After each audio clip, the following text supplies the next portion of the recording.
मैं पूजा जायसवाल उर्फ पूजा Ratna, socio political leader, सरकारी रोजगार पार्टी की तरफ से आप समस्त देशवासियों को नमस्कार करती हूं। साथियों, आज मैं आप सभी लोगों को यह बताना चाहती हूं कि भारत देश में किसान विरोधी इतने कानून आए, संविधान विरोधी इतने कानून आए, उसको किस प्रकार सरकार गुमराह करने के लिए नए नए तरीके अपना रही है।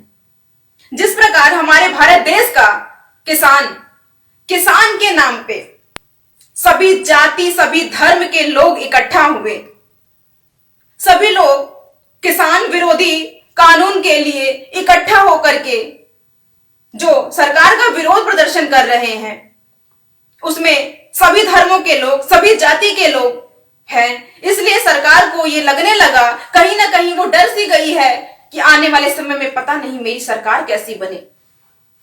इसलिए उस संविधान विरोधी, किसान विरोधी कानून को, जिसमें सभी धर्मों के लोग आपसी बंधुत्व को बना करके काम करने का कर रहे हैं, विरोध करने का काम कर रहे हैं, उनको कमजोर करने के लिए सरकार नए नए प्रोपोगंडा अपना रही है। जैसा कि आप सभी लोग जानते भी हैं कि आज के पहले जब भी कोई एक घटना होती है, उसको दबाने के लिए दूसरी एक तुरंत घटना ला दी जाती है, ताकि लोगों का ध्यान इस पर से हट करके दूसरे पे लग जाए। इसी प्रकार साथियों, जिस प्रकार सभी धर्मों के लोग यहाँ पे एक साथ इकट्ठा होकर के काम कर रहे हैं, उनको कमजोर करने के लिए काम किया जा रहा है। जैसे कि मैं एक उदाहरण के तौर पे आपको बताना चाहती हूं कि आजकल एक सोशल मीडिया पे एक वीडियो वायरल हो रही है, जिसमें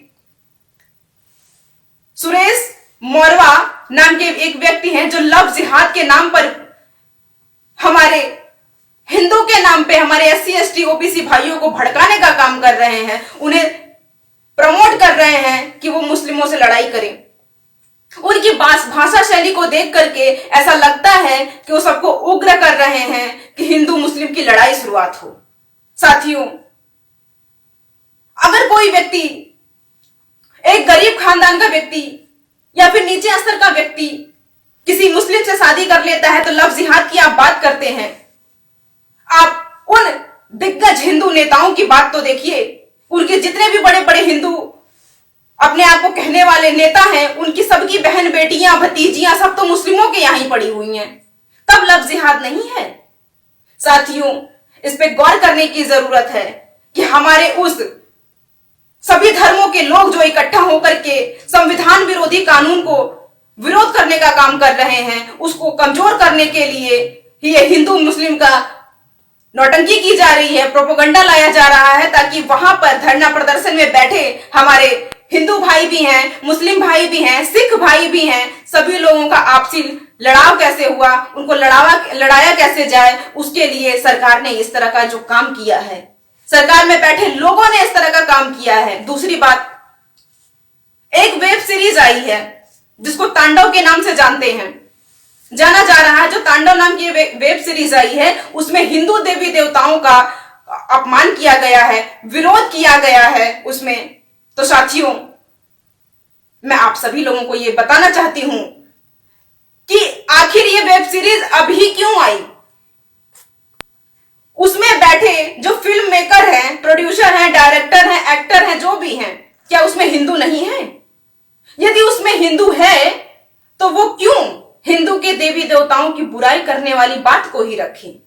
इससे स्पष्ट होता है कि इसमें कोई नया मिर्च मसाला लगा करके कोई नई चीज लाई जाए, जैसे लोगों का ध्यान उस पे चला जाए और किसान विरोधी कानून का जो विरोध कर रहे हैं हमारे किसान भाई, वो कमजोर पड़े। वहां पे उपस्थित हिंदू मुस्लिम आपस में लड़ाई करें और ये किसान कानून जो वापस लेने के लिए किसान भाई वहां धरने पे बैठे हुए हैं, वो अपने कार्य से, अपनी बातों से, अपने लक्ष्य से भटक करके इन बेतुकी बातों पे ध्यान देने लगे। तो साथियों, आपसे ये रिक्वेस्ट करती हूं कि आप सभी लोग ऐसे बहकावे में ना आकर के, लव जिहाद जैसे मैटर में ना दंगा करें। वेब सीरीज जो आ रही है तांडव, उसको लेकर के हिंदू मुस्लिम लड़ाई ना करके सभी लोग डटे रहिए, अरे धिक्कार है ऐसे लोगों पे। सोचना चाहिए कि इतनी कड़ाके की ठंड में जो हम घर में बैठ करके हमें इतनी ठंड बर्दाश्त नहीं हो रही है, इतनी परेशानियां झेल करके हमारा किसान भाई वहां पर बैठा हुआ है, हमें उसे प्रमोट करने की जरूरत है, उसको प्रोत्साहित करने की जरूरत है। तो एक एक चीजें ला करके उनको भटकाने का काम किया जा रहा है। मैं उन किसान भाइयों से अपील करती हूं कि आप सभी लोग डट करके संविधान विरोधी सरकार का ऐसा ही मुकाबला कीजिए और किसान विरोधी कानून को वापस करवाने के लिए आप लोग काम करिए। सरकारी रोजगार पार्टी का सदैव आपका सहयोग रहेगा। साथियों, इन शब्दों के साथ आप सभी लोगों को नमस्कार करती हूँ।